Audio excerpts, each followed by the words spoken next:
بسم اللہ الرحمن الرحیم۔ آج ہم تجوید کا دوسرا سبق پڑھیں گے۔ مخارج سے آغاز ہوا تھا۔ مخارج جمع ہے مخرج کی۔ مخرج کا مطلب ہوتا ہے نکلنے کی جگہ، خارج ہونے کی جگہ، ادا ہونے کی جگہ۔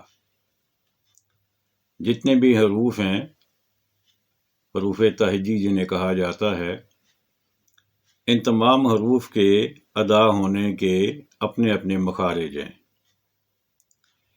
آج ہم نے حروف لہویہ سیکھنے ہیں۔ یہ دو ہیں، پہلا ہے قاف اور دوسرا ہے کاف۔ قاف یہ حرف مستعلیہ ہے، وہ حروف جو ہر حالت میں پر پڑے جاتے ہیں۔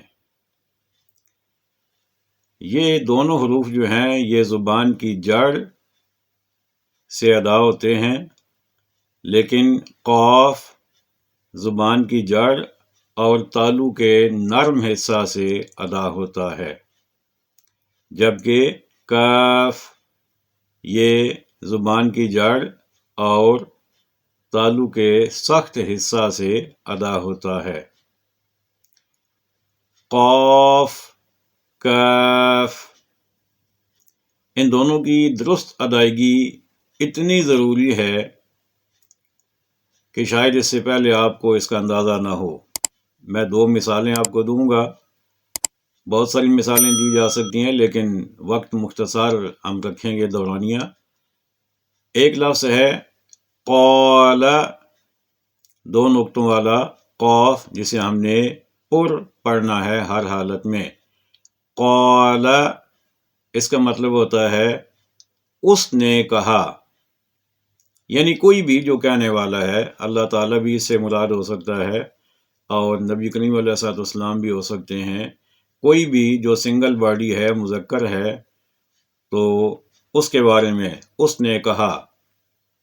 اور دوسرا جو کاف ہے کالا، اس کا مطلب ہوتا ہے اس نے تولا، اس نے وزن کیا۔ اب اگر مخارج کا خیال نہیں رکھا جائے گا تو قالا، اس کو اگر کالا پڑھ لیا گیا تو جہاں یہ کہنا تھا کہ اس نے کہا، وہاں مطلب یہ بن جائے گا اس نے تولا، اور جہاں ہم یہ کہنا چاہ رہے تھے اس نے تولا یا اس نے وزن کیا، مخرج کی غلطی کی وجہ سے وہ بن جائے گا اس نے کہا۔ قاف اور کاف کی درست ادائیگی نہ ہونے کی وجہ سے جو فرق پڑتا ہے، اس کی دوسری مثال بھی سن لیجئے۔ دوسری مثال ہے قل، قاف دو نقطوں والا اور لام، قل، جس کا مطلب ہوتا ہے تم کہو۔ کوئی بھی آدمی جو مذکر ہے اور ایک ہے، اسے جب آپ حکم دیں گے کچھ کہنے کا تو کہا جائے گا قل۔ اور اگر اس قاف کی جگہ کاف کش والا یعنی باریک کاف لگا دیں گے تو وہ بن جائے گا کل، تو اس کا مطلب ہوتا ہے تم کھاؤ۔